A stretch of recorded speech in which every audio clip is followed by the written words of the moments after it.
عذاب آیا نہ جگہ والوں پر عذاب آیا۔ قوم نے اکٹھے ہو کر سوال کر دیا، موسیٰ ہم تجھے رب کا پیغمبر مانتے ہیں، کلیم مانتے ہیں، برگزیدہ مانتے ہیں۔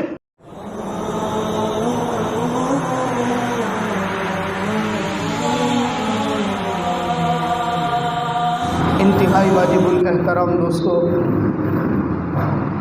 بعض لمحات، بعض جگہیں، بعض مواقع، بعض مجالس، بعض مقامات ایسے ہوتے ہیں کہ جن لمحات، جن گھڑیوں، جن مقامات کے اوپر عبادت کرنا، رب تعالیٰ کو یاد کرنا، اس عبادت اور رب تعالیٰ کو یاد کرنے کا لطف اور اجر میرا اللہ بہت زیادہ بڑھا دیتا ہے۔ انہی مقامات، انہی لمحات کے اندر سے چند ایام، چند لمحات ابھی قریب کے اندر آنے والے ہیں۔ ذی القعدہ کا مہینہ ختم ہونے لگ رہا ہے اور ذی الحجہ کے مہینے کی ابتدا ہے۔ ذی الحجہ کے مہینے کے پہلے 10 دن یہ بڑی اہمیت کے حامل ہیں۔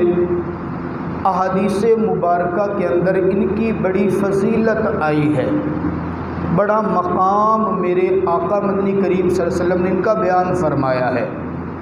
اور آپ دیکھیں شریعت کے احکامات کے اندر، شریعت کی عبادات کے اندر غور کریں تو میرے اللہ نے عبادتوں کا بڑا خوبصورت سلسلہ جاری فرمایا۔ آپ دیکھیے رمضان کے اندر میرے اللہ کی رحمتیں، شفقتیں اور عنایتیں کس طرح ہوتی ہیں، یہ آپ اور میں بخوبی جانتے ہیں۔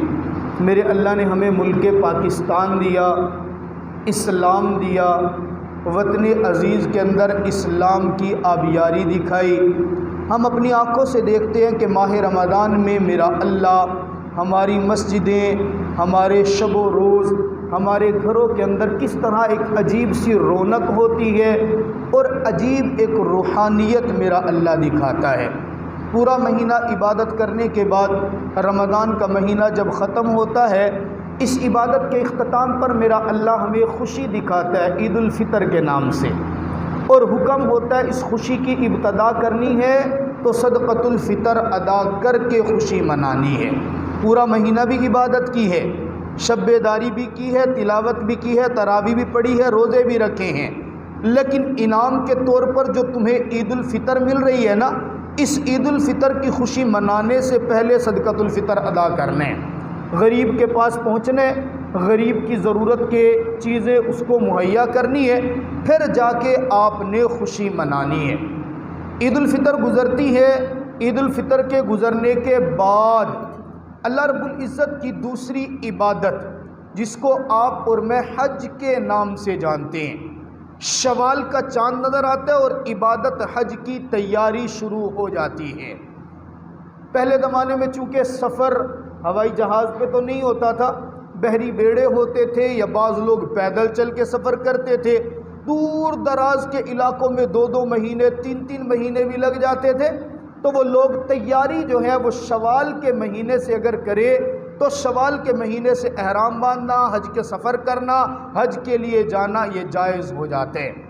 مستقل 2 مہینے اور 10 دن حج تو ہوتا 10 ذی الحجہ کو ہے، 9 ذی الحجہ کو، 8 ذی الحجہ سے 5-6 دن ہوتے ہیں مخصوص، جس کے اندر حج کے معاملات، حج کے تمام افعال اور ارکان ادا کیے جاتے ہیں، لیکن یہ سفر یکم شوال سے شروع ہو جاتے ہیں۔ اللہ رب العزت فرماتے ہیں یہ سفر بھی آپ نے کرنا ہے، عبادتیں یہ بھی آپ نے مکمل کرنی ہے، یہاں پر بھی عبادت کی تکمیل پر میں آپ کو خوشی دوں گا، اور وہ خوشی عید الاضحیٰ کے نام سے ہوگی۔ جس طرح عید الفطر میں آپ نے خوشی کا اظہار صدقۃ الفطر سے کرنا ہے، اسی طرح عید الاضحیٰ میں آپ خوشی کا اظہار قربانی کے نام سے کریں گے۔ پہلے قربانی کریں گے اور قربانی کرنے کے بعد آپ خوشی منائیں گے۔ یہ سارا ایک عبادتوں کا سلسلہ اللہ رب العزت نے جاری فرمایا ہے۔ ان عبادتوں کے سلسلوں میں یہ جو عشر ذی الحجہ کے پہلے 10 دن ہیں، احادیث کے اندر ان 10 دنوں کی بڑی فضیلت آئی ہے۔ مخصوص اعمال آقا مدنی کریم صلی اللہ تعالیٰ علیہ وسلم نے فرمایا وہ ان دنوں میں کرنے ہیں۔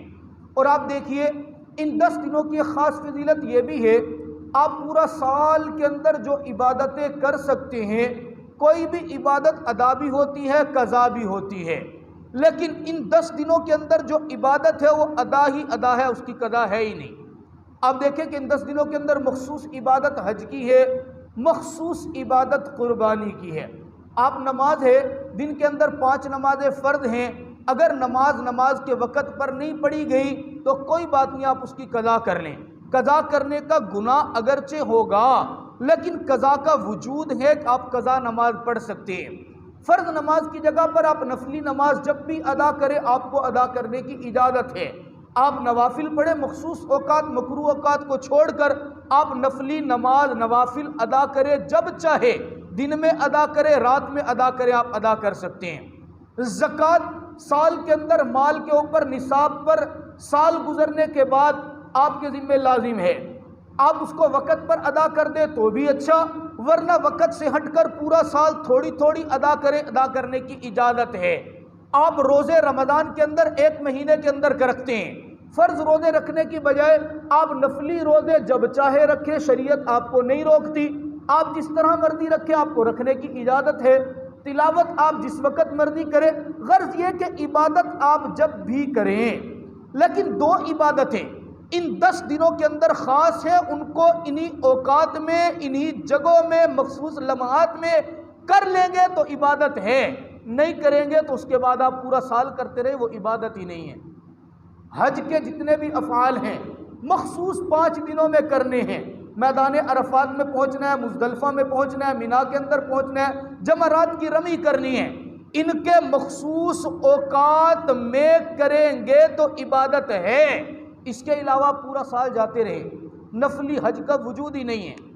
اگر نفلی حج کرنا ہے تو وہ انہی اوقات میں ہی کر سکتے ہو، ان اوقات کے علاوہ یہ نہیں ہے۔ جس طرح نماز کو نفل نماز جس وقت مرضی ادا کر لو، آپ یہ نہیں کر سکتے کہ چلیں جی فلاں وقت میرا چھٹی کا ہوگا، میں اس وقت کے اندر جا کے نفلی حج کر لوں گا۔ نا، اللہ فرماتے ہیں حج کرنے کے لیے آنا ہے، پہلی شرط وردی پہن کے آنا، بغیر یونیفارم کی طرح حج میں قبول نہیں کروں گا۔ آفس کے اندر جانا ہے تو آفس کے رولز فالو کرنا ضروری ہے۔ میرے دربار میں آنا تو وردی پہن کے آئے گا، بنا وردی کے آئے گا میں قبول ہی نہیں کروں گا۔ اور پھر اگلی بات، آفس کے اندر آپ رولز توڑو تو فائن پڑتے ہیں، میرے رولز توڑو گے تو یہاں بھی فائن ہوگا، وہاں کا فائن کچھ اور ہے اور یہاں کا فائن ہوگا، دم دینا پڑے گا، اور چھوٹا موٹا نہیں ہوگا پھر دم، آج کے حساب سے جس کے اوپر دم پڑے گا تو اس کی طبیعت اچھی خاصی فریش ہو جائے گی۔ اللہ تعالیٰ کے ایک رولز حج ہے، انہی دنوں میں کرو گے تو بنے گا، عبادت بنے گی۔ دن ضائع کر دیے، مقام ضائع کر دیا، ان دنوں کے علاوہ آپ اسی مقام پر پہنچے، اب لاکھ اٹھا کے کنکریاں مارتے رہیں، بڑی بڑی چٹان اٹھا کے مار دیں، عبادت نہیں بنے گی۔ ان دنوں میں 7 کنکریاں اٹھاؤ، ترتیب کے مطابق اٹھاؤ، ترتیب کے مطابق مارو، آپ کی عبادت ہے۔ ان کے علاوہ پوری چٹان اٹھا کے مارو، وہ پٹھان کی طرح چپل اٹھا کے غصہ پورا نکال لو، عبادت نہیں بنے گا۔ عبادت کی مخصوص شرائط ہیں، ترتیب ہے۔ اسی طرح قربانی کرنی ہے، اللہ رب العزت نے یہ 3 دن دیے ہیں قربانی کے فضائل۔ تم قربانی کرو، قربانی کے جانور کا خون زمین پر گرنے سے پہلے رب کعبہ کی قسم قربانی کرنے والے کے سارے گناہوں کو میرا اللہ معاف کر دیتے ہیں۔ قربانی کے جانور کے اوپر جتنے بال ہیں میرا رب ہر بال کے بدلے میں ایک گناہ معاف کرے گا، ایک نیکی نامے اعمال میں لکھ دے گا۔ اور پھر فرمایا مجھے ضرورت نہ خون کی ہے نہ گوشت کی ہے، لَن يَنَالَ اللَّهَ لُحُومُهَا وَلَا دِمَاؤُهَا وَلَٰكِن يَنَالُهُ التَّقْوَىٰ، میرے پاس پہنچے گا تو تیرے دل کا خلوص اور تقویٰ پہنچے گا۔ گوشت بھی تو کھا، چمڑا بھی تو رکھ، ہڈیاں تو بنا، تو اس کے پائے بھی خود کھا، بریانی بنا یا نمکین گوشت بنا، تیری مرضی ہے، میرے پاس یہ چیزیں نہیں پہنچنی۔ لیکن عبادت ہے صرف انہی دنوں میں۔ آپ ان دنوں کے علاوہ ان دنوں میں آپ ایک مخصوص قربانی کی شرائط کے مطابق جو جانور ہے وہ جانور خرید کر کے اس کو ذبح کریں، خدا کی قسم عبادت ہے۔ آپ کہیں نہیں جی کوئی بات نہیں، ابھی میرے حالات تنگ ہیں، میں ان 3 دنوں میں نہیں کرتا ہوں، قربانی تو کرنی ہے، مہینہ ٹھہر کے کر لوں گا۔ آپ مہینے کے بعد لاکھوں روپے کا بھی جانور قربان کر دینا، وہ قربانی کا اجر آپ کو نہیں ملے گا۔ عقیقے کے موقع پر ہمارے بہت سارے احباب کیا کرتے ہیں، جانور ذبح کرتے ہیں، کرنا چاہیے، مستحب ہے، عبادت نہیں ہے۔ ذہن نشین فرمائیے گا، مستحب ضرور ہے، آپ بچے کا عقیقہ کریں، مستحب مسنون عمل ہے، عبادت قربانی کرنی ہے، اور ہے بھی قربانی کے ایام کے اندر۔ ان ایام کو آپ مس کر دے، آپ ضائع کر دے، ان کو کیا کر دے، نکال دے، اس کے بعد آپ پورا سال قربانی کرتے رہیں، گوشت بنائے، فقراء کو کھلائے، صدقہ کرنے کا ثواب ہوگا، قربانی کے جو فضائل ہیں وہ نہیں آپ کو ملیں گے۔ آپ شاید یہ سمجھے کہ جی میں بعد کے اندر محرم میں قربانی کا جانور ذبح کروں گا، اس کا خون کا قطرہ بھی زمین پر گرنے سے پہلے مجھے وہی فضیلت مل جائے جو کہ مجھے قربانی کے دنوں میں ملتی ہے، سوال ہی پیدا نہیں ہوتا۔ میرے اللہ نے یہ دن خاص کیے ہیں، یہ وقت خاص کیا ہے، یہ مقام خاص کیا ہے، انہی دنوں میں حج کرے گا تو عبادت ہے، انہی دنوں کے اندر قربانی کرے گا تو عبادت ہے۔ دن تو نے ضائع کر دیا، پورا سال منتیں کر، یہ ثواب مجھ سے نہیں لے سکتا۔ موڈ ہوتا ہے نا جی، ایک مقام ہوتا ہے بنا ہوا، اور پھر اللہ رب العزت کی ذات اور رحمت یہ بڑی متوجہ ہوتی ہے، ہم انسانوں کی طرح نہیں ہیں۔ وہ بادشاہ تھا نا، ایک مرتبہ بیٹھا ہوئے، اس کی محفل کے اندر آیت فقیر مانگنے کے لیے، اس نے کہا جی اللہ کے نام پہ کچھ دے دو۔ بادشاہ نے کہا بھی تو میرا موڈ نہیں ہے، جب کبھی موڈ ہوگا نا تب آنا تجھے دوں گا۔ فقیر نے ترتیب بنائی، بادشاہ کا موڈ بنے گا، بادشاہ ہے نا پتہ نہیں اپنے موڈ کے مطابق کیا دے گا۔ وہ اس کے محل کے اندر جو ایک تخت بنا ہوا تھا، اس تخت کے نیچے کسی طریقے سے چھپ گیا۔ کسی دن تو بادشاہ کا موڈ بنے گا نا، جب بادشاہ کا موڈ بنے گا میں اس وقت مانگوں گا، میری تو زندگی بن جائے گی۔ وہ تخت کے نیچے چھپا بیٹھے، ایک دن موسم بڑا زبردست ہے، بادشاہ کے وزراء نے بڑی اچھی باتیں کی ہے، بادشاہ کا موڈ بڑا خوشگوار ہے۔ بادشاہ اپنے تخت کے اوپر بیٹھ کے کہتا آج میں بڑے اچھے موڈ میں ہوں، کاش آج وہ فقیر ہوتا نا، آج میں اس کو نواز دیتا۔ وہ فقیر تو تخت کے نیچے چھپا ہوا بیٹھا تھا، اس نے دیکھا بادشاہ بڑے اچھے موڈ میں، فوراً باہر نکل کے آگے کہا بادشاہ سلامت اللہ کے نام پہ دے دے۔ اب بادشاہ دنیا کا تھا نا جی، احکم الحاکمین تو بڑی چیز ہے نا، یہ دنیا کا بادشاہ تھا، پہلے خود کہا تھا جب موڈ ہوگا تب دوں گا۔ اب وہ فقیر نکل کے اس نے کہا اللہ کے نام پہ دے، اس نے کہا جا تو نے سارا موڈ ہی خراب کر دیا۔ نہیں بات سمجھ میں، جا تو نے سارا موڈ ہی خراب کر دیا، اب کچھ نہیں دیتا ہوں۔ یہاں کے بادشاہ کا موڈ خراب ہوتا ہے، اللہ کی قسم اس بادشاہ کا موڈ بھی خراب نہیں ہوتے۔ یہاں کا بادشاہ اپنی شان کے مطابق جو بھی معاملہ کرتے، لیکن وہ رب کیا کہتے ہیں لَن يَنَالَ اللَّهَ لُحُومُهَا وَلَا دِمَاؤُهَا وَلَٰكِن يَنَالُهُ التَّقْوَىٰ، میرے پاس کچھ نہیں پہنچنا، گوشت بھی تو کھا، رشتہ داروں کو کھلا، دعوتیں اڑا، جو مرضی کر، میرے پاس صرف تیرا تقویٰ پہنچنا ہے۔ بہرحال میں عرض کر رہا ہوں، ان 10 دنوں کے اندر چند کام کرنا انتہائی ضروری ہے۔ سب سے پہلا کام یہ بیان کرنا میری ذمہ داری ہے، اس پر عمل کرنا آپ کی اور میری دونوں کی مشترکہ ذمہ داری ہے۔ ہر مسلمان جہاں تک ہماری آواز پہنچے، یہ ہمارے ذمہ داری ہے بتانا۔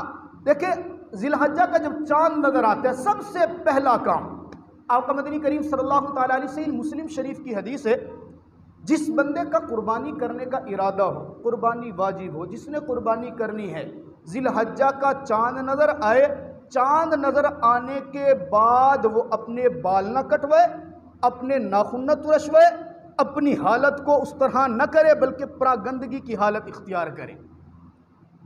اب یہ ایک عجیب و غریب حکم ہے، حالانکہ شریعت تو نظافت کو پسند کرتی ہے، صفائی ستھرائی کو پسند کرتی ہے، شریعت تو کہتی ہے اللہ جمیل یحب الجمال، اللہ خوبصورت ہے، خوبصورتی کو پسند کرتے ہیں، لیکن یہاں اس موقع پہ فرمایا نہ، جو کچھ کرنا ہے چاند نظر آنے سے پہلے کر۔ چاند نظر آ گیا پھر ناخن نہ کاٹ، پھر سر کے بال نہ کاٹ، پھر مونچھیں اگر حرام مقدار تک نہیں پہنچی ان کو بھی درست نہ کر۔ شیو کی میں بات نہیں کر رہا، ذہن نشین فرمائیے گا، شیو کی بات نہیں کر رہا، داڑھی کٹوانا تو ویسے ہی جرم ہے۔ بعض لوگ کرتے ہیں جی سر کے بال کٹوا لیے، ناخن شاخن صاف کروا لیے، ان 10 دنوں میں داڑھی بڑھا لیتے ہیں، اور پھر قربانی کر کے سب سے پہلا کام یہ عذاب والا کرتے ہیں، جا کے نائی کو کہتے ہیں چل جی پہلے تو میری داڑھی اتارنا۔ یہ گناہ کا کام، یہ کام نہ کرو۔ کیوں؟ کہا کہ وہ جو حاجی لوگ وہاں آئیں گے نا، وہ میرے رب کی مشابہت اختیار کرے ہوئے ہوں گے۔ یہاں سے جو وہاں حج کرنے کے لیے جائے وہ تو بات ہی کچھ اور ہے، جو یہاں سے وہاں نہیں جا سکتا، حکم دیا ان جیسوں کی مشابہت تم اختیار کرنا اور ان جیسا ثواب میں رب ذوالجلال تمہیں عطا کر دوں گا۔ اور موسیٰ علیہ السلام کے زمانے میں ایک مرتبہ بات ہوئی نا، پوری قوم کو کہا گیا کہ جلدی کرو اللہ سے توبہ استغفار کرو، فلاں وقت کے اندر تمہارے اوپر عذاب آ جانا ہے۔ قوم ساری اکٹھی ہو گئی، موسیٰ تو کلیم ہے، اللہ کے حکم سے کہہ رہے تمہارے اوپر عذاب آنے، وقت بتا دیا، جگہ بتا دی، سارے اکٹھے ہو گئے۔ قوم موسیٰ کی زبان پر اعتماد کر کے کھڑی ہے، لیکن کیا ہوا؟ نہ اس وقت کے اندر عذاب آیا، نہ بستی والوں پر عذاب آیا، نہ جگہ والوں پر عذاب آیا۔ قوم نے اکٹھے ہو کر سوال کر دیا، موسیٰ ہم تجھے رب کا پیغمبر مانتے ہیں، کلیم مانتے ہیں، برگزیدہ مانتے ہیں، تیری بات کو سچا مانتے ہیں، لیکن کیا ہوا؟ تو نے تو کہا تھا عذاب آئے گا، لیکن عذاب آیا کیوں نہیں؟ وجہ کیا بنی؟ ہمیں وجہ تو بتا دے، ہم تجھے جھوٹا نہیں کہتے۔ موسیٰ علیہ السلام ہاتھ اٹھا لیتے، اللہ آپ نے تو کہا تھا عذاب آنا ہے، اب عذاب آیا کیوں نہیں؟ میں نے تو قوم کو بتا دیا تھا، آپ کے حکم سے بتایا تھا، اب عذاب آیا کیوں نہیں؟ قوم سوال کرتی ہے۔ میرے رب کا جواب سنیے گا، موسیٰ تو میرا کلیم ہے، موسیٰ تو میرے پاس آتا ہے، موسیٰ تو میرا برگزیدہ پیغمبر ہے، مجھے میرے جلال کی قسم اس بستی والوں پر عذاب آنا تھا، میں نے وقت بھی طے کر دیا، سب کچھ طے کر دیا، لیکن جب عذاب آنے کا وقت ہوا، اس بستی کے اندر ایک شخص ایسا آیا جس نے امامہ تیرے امامے جیسا رکھا، عصا تیرے عصا جیسا پکڑا، لباس تیرے لباس جیسا پہنا، تیری مشابہت اختیار کر کے وہ آیا، تو میں کیسے اس بستی میں عذاب دے دوں جہاں میرے کلیم کی مشابہت اختیار کرنے والا موجود ہو؟ بات دراصل یہ، ان 10 دنوں کے اندر ہمیں بھی حکم ہے، چاند نظر آنے سے پہلے آپ بال کٹوا لیں، ناخن تراش لیں، اپنی حالت درست کر لیں۔ چاند نظر آ گیا تو جس نے قربانی کرنی ہے پھر وہ بال نہ کٹوائے۔ اور یاد رکھیے، بہت سارے احباب پوچھتے ہیں جی جس کی قربانی نہ ہو، جس کی قربانی ہے اس کے لیے تو حکم ہے، جس کے پاس قربانی نہیں ہے کیا اس کے لیے بھی حکم ہے؟ علماء فرماتے ہیں حکم تو نہیں ہے، لیکن رب کی رحمت تو بڑی وسیع ہے نا، جب وہ مشابہت کی وجہ سے قربانی والوں کو بخش رہے، تیرے پاس قربانی کی ہمت نہیں ہے، تو مشابہت تو اختیار کر سکتا ہے نا، تو مشابہت اختیار کر، رب کعبہ کی قسم اس کی رحمت تجھے بھی رنگ دے گی۔ یہ پہلا حکم ہے چاند نظر آنے کے بعد۔ دوسرا حکم، ان ایام کے اندر جناب والا 9 ذی الحجہ جب شروع ہوتی ہے، 9 ذی الحجہ سے لے کر 13 ذی الحجہ کی عصر تک، فجر سے عصر تک تکبیر تشریق پڑھی جاتی ہے۔ یہ مسئلہ ایک ایسا مسئلہ ہے جو ہمارے معاشرے کے اندر اس میں بڑی کوتاہی کی جاتی ہے، بہت زیادہ کوتاہی اس میں ہوتی ہے۔ مرد تو عام طور پہ پڑھ لیتے ہیں، مسجد کے اندر نماز کے بعد کسی نہ کسی کو یاد آ جاتا ہے، بلند آواز سے تکبیر تشریق پڑھ لی جاتی ہے۔ عورتوں کے لیے بہت بڑا مسئلہ ہے، عورتیں عموماً اس واجب کی تارک ہوتی ہیں، ان تک آواز پہنچانا، ان تک مسئلہ پہنچانا، ان تک بات پہنچانا یہ آپ کی اور میری ذمہ داری ہے۔ جس طرح مرد کے اوپر، ہر مقیم کے اوپر، مسافر کے اوپر جو بھی ہے، ان ایام کے اندر جو مسلمان ہے، عاقل بالغ ہے، مرد ہے یا عورت ہے، 9 ذی الحجہ کی فجر سے لے کر 13 ذی الحجہ کی عصر تک تکبیر تشریق پڑھنا اس کے لیے لازم ہے۔ اب مردوں کے لیے تو آسان ہو گیا، عورتوں کے لیے علماء نے لکھا کہ طریقہ یہ اختیار کیا جائے، جو جگہ گھر کے اندر نماز پڑھنے کی ہونا، کسی بڑے کاغذ کے اوپر تکبیر تشریق لکھ کر اس جگہ کے سامنے آپ لکھ کر لگا دیں، تاکہ ہر نماز کے بعد وہ بھی تکبیر تشریق پڑھ سکے۔ مرد نے بلند آواز سے پڑھنی ہے، عورت آہستہ آواز سے پڑھے گی۔ مردوں کے لیے بھی اتنی بلند آواز سے ضروری ہے کہ ہر نماز کے بعد جیسے ہی جماعت کے اندر سلام پھرے تو ایک مسجد کے اندر آواز اتنی بلند ہو کہ مسجد گونج جائے، پتہ چلے تکبیر تشریق کا مقصد کیا ہے، عظمت اسلام کو ظاہر کرنا، شوکت اسلام کو ظاہر کرنا۔ اور ہم کیا کرتے ہیں؟ اللہ اکبر اللہ اکبر لا الہ الا اللہ اللہ، ارے آہستہ آہستہ، جہاں زور سے بولنا ہے وہاں بولتے نہیں، جہاں زور سے نہیں بولنا وہاں ہمارے اندر آواز آ جاتی ہے۔ بہرحال اس مسئلے کا خاص خیال کرنے۔ تیسرا اہم اور بڑا کام جو ان دنوں کے اندر کیا جاتا ہے وہ قربانی کرنا۔ قربانی کا نصاب کیا ہے آپ میں سے تقریباً ہر شخص جانتا ہے، لیکن پھر بھی بتانا ہماری ذمہ داری ہے۔ ہر وہ شخص جس کے اوپر زکوٰۃ لازم ہے اس کے اوپر قربانی بھی لازم ہوتی ہے۔ زکوٰۃ اور قربانی نصاب تقریباً ایک جیسے، ایک فرق ہے بہت بڑا۔ زکوٰۃ یا قربانی، جس آدمی کی ملکیت میں 52.5 تولہ چاندی یا 52.5 تولہ چاندی کی رقم یا گھر کے اندر 52.5 تولہ چاندی کی رقم کے بقدر کوئی بھی ضرورت سے زائد سامان ہے، ایسے شخص کے اوپر قربانی لازم ہے۔ زکوٰۃ کے لیے مال کے اوپر سال کا گزرنا شرط ہے، قربانی کے لیے مال کے اوپر سال کا گزرنا شرط نہیں۔ مثال کے طور پہ ایک آدمی کے پاس 9 ذی الحجہ تک کچھ بھی نہیں ہے، 10 ذی الحجہ کو بھی کچھ نہیں ہے، 11 ذی الحجہ کو اس کے پاس اتنے پیسے آ گئے کہ وہ 52.5 تولہ چاندی کی مقدار کے برابر پیسے بنتے ہیں، اس شخص کے اوپر بھی قربانی کرنا لازم ہوگی۔ اب یہ 52.5 تولہ چاندی کا نصاب صحیح تو آپ مارکیٹ میں پتہ کر سکتے ہیں، میرے اندازے کے مطابق 80 سے 85 ہزار روپے کے درمیان یہ نصاب بن رہے ہیں۔ اتنے پیسے اگر کسی کے پاس ہیں تو اس کے اوپر قربانی لازم ہے۔